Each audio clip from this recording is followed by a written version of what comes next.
Hello students, welcome to my channel. I hope you are liking my video series on chapter number 5, the fundamental unit of life.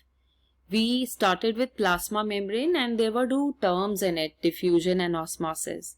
So we have just finished with osmosis. Now we will be looking into the types of solution in which the two types of osmosis could occur. Okay, this is very important phenomenon that you will be it would be helpful for long term. Okay, so the types of solutions will be hypotonic solution, then hypertonic solution, and in the last we need to study what are isotonic solutions. Okay, so one by one we will see these. Now suppose I have taken a container and in this a solution is there. Why a solution? Because we are studying solution. And this is the hypotonic solution, right? So this is hypotonic solution. Now what do you mean by hypotonic solution? Hypo always means less. Okay, hypo means less and tonic means concentration.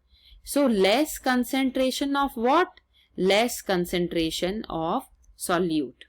Remember, in these types of solution, the relationship between solute and solvent is inversely proportional. What do you mean by inversely proportional? If solute is more, up arrow means more, then solvent will be less. So in hypotonic solution, your solute is going to be less, but your solvent concentration is going to be more. Now suppose we have a cell in it. Okay, we have a cell in it and this cell has solute concentration high and solvent concentration low.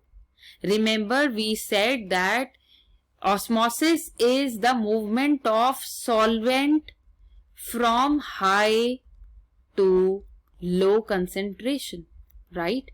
So see here it is high, here it is low. This is our low, this is our high, right? So high means that solvent is going to move from this to this direction. Means from the solution the water will go inside the cell. And over a period of time, because the cell has gained water, thus the cell which is dipped in it, it is going to swell. Right? Because the cell is gaining water. Because the cell is gaining water, thus it is nothing else but endoosmosis. Whenever you take raisins bought from the market and dip overnight in water, what happens? They swell up, and this is known as endoosmosis. Remember, there are few terms here which you should know. When a cell swells because it has gained water, right? Whenever a cell gains water, it is also known as a turgid cell. When raisins will swell up in water, we can also call them as the turgid raisins.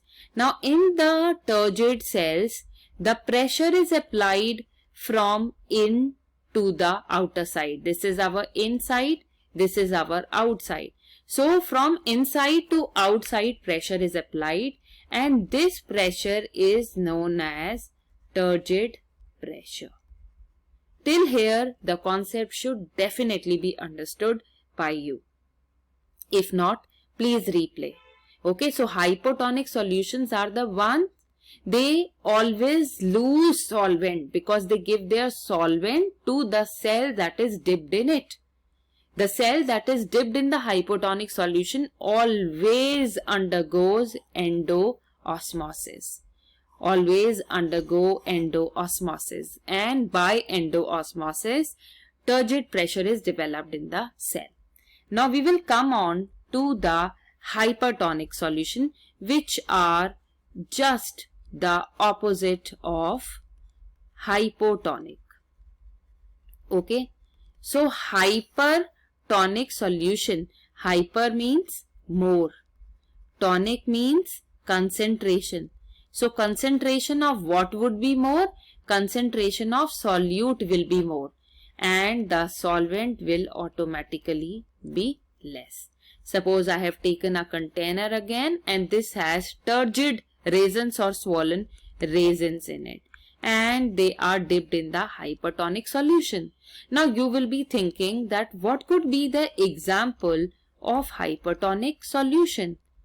Acid water will be an example of it. Whenever you take little amount of water and dip it in water, mix it with water, it becomes acid water. Or whenever you take large amount of sugar or large amount of salt and dissolve it in water, then this will also act as a hypertonic solution. See, the cell which is dipped in it, it has solute level low and solvent level high. High means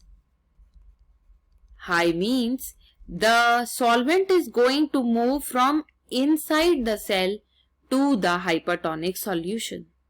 As a result, over a period of time, the cell which is dipped in it will shrink, right?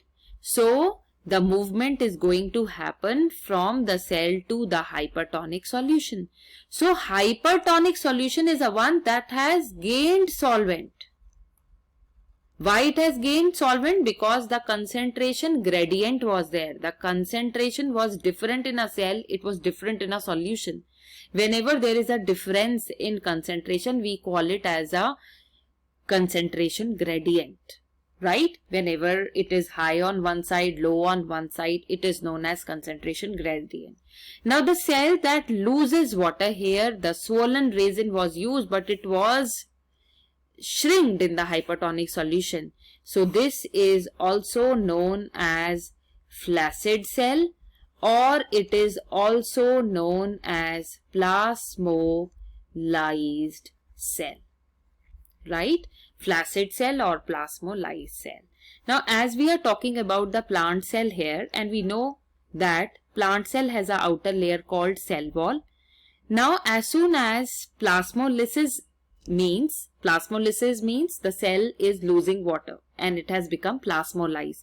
So phenomenon will be known as plasmolysis and cell will be known as plasmolysed cell.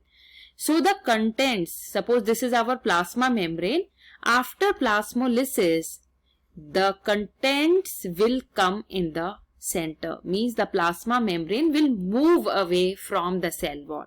So this is one of the important thing which is noticed in the plasmolysed cell, that the contents, they come in the center of the cell, right?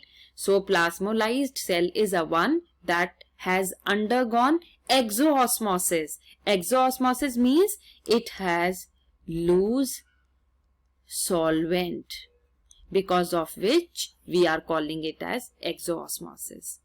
So these are the two main types of solution which should be clear to you. Now we will see isotonic. It is very easy. Isotonic means equal. Equal what? Concentration, right? So again we'll be understanding it with the help of an example. Suppose I have a solution and I have dipped a cell in it. Now in the case of isotonic solution, the solute and solvent concentration inside the cell will be equal to the solute and solvent concentration in the solution. So here it is equal, means the solute here it is equal in the cell, equal in the solution. So no net movement because there is no concentration gradient. So movement is not going to happen because the concentration of solvent in both of them are same, equal. So no movement of solvent neither from cell to solution nor from solution to the cell. I hope you have understood that exoosmosis, this is important, many questions can come. Exoosmosis always occurs in the hypertonic solution. Okay, hypertonic solution. Hypertonic solution has high solute concentration. And endoosmosis always occurs in the hypotonic solution. If you have not understood few concepts during the general playing of the video, please do replay and understand these concepts thoroughly. I hope you have liked this video. If not, please do so. It gives motivation to me, and do consider subscribing. It will be worthwhile for everyone. Now you need to tell me, is tap water an example of hypotonic or hypertonic solution? Okay, you need to tell me whether tap water is an example of hypotonic or hypertonic, and you need to give justification also, why is it so. Please write the answer to this question in the comment section. Definitely, if there would be any mistake, I will be doing correcting by just replying to you, or maybe I can speak about it in the next video, and I'll definitely take your name if you will answer. See you in next video, wherein we would be discussing what is active transport and what is passive transport. Thank you.